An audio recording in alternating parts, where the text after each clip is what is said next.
আমাকে 2 বার মাইরে ফেলাইছে। তারা আমার মৃত্যু নিশ্চিত করে তারা জেনে গেছে মারা গেছি, তারপরে তারা চলে গেছে। কিন্তু আমি কেবলাজান হুজুরের দয়ায়, আপনাদের দোয়ার বরকতে আমি আপনাদের সামনে এখন উপস্থিত আছি। অতএব আমার পীরের কারামতি সম্পর্কে আমার আর কিছু বলার নাই।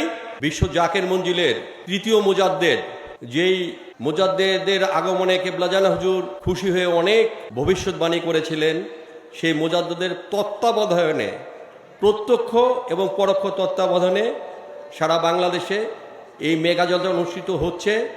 এই মেগাজলসার উদ্দেশ্য ইতিমধ্যে আমাদের এই মঞ্চের আলেম ওলামা আপনাদের জানিয়েছে।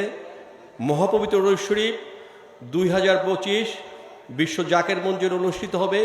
সেই দাওয়াতটা, এই সত্যের দাওয়াতটা, সুফি ইসলামের দাওয়াতটা, এবং আমাদের ইতিপূর্বে মৌলানা সাহেব বললেন হুসাইন ইসলামের দাওয়াতটা দেওয়ার জন্য আমরা মূলত এখানে উপস্থিত হয়েছি এই জলসা করার জন্য।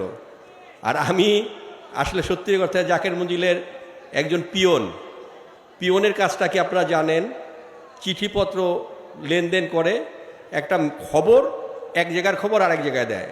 তো বড় চাচাদের পক্ষ থেকে যেই হুকুমটা আসে, সেই হুকুমটা আমি আমার চেষ্টা করি আন্তরিকতার সাথে সেই হুকুমটা আমাদের প্রাণপ্রিয় জাকের ভাইদের কাছে পৌঁছে দেওয়ার জন্য। এই হলো আমার কাজ। কারবালার মাঠে দ্বিখণ্ডিত হয়ে গেছে ইয়াজিদ ইসলাম আর হুসাইনি ইসলাম।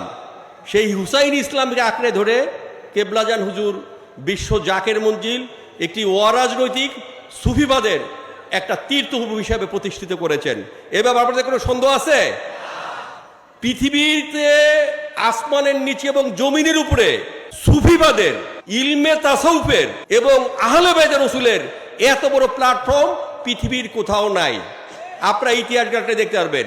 আমাদের এই উপমহাদেশ ইসলাম প্রচার করেছেন অলি আল্লাহ সকল।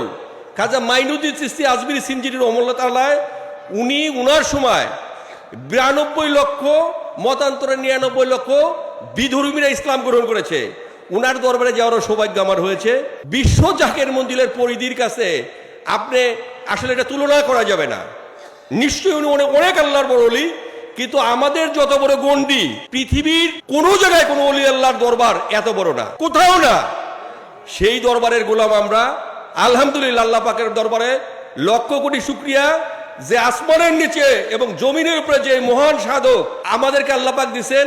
আমার মনে হয় আমাদের আগের আমরা যাদের অধস্তন পুরুষ, তাদের কোনো ভালো কাজ ছিল বিদায় আমরা বিশ্ব জাকের মঞ্জিলে যাইতে পারছি।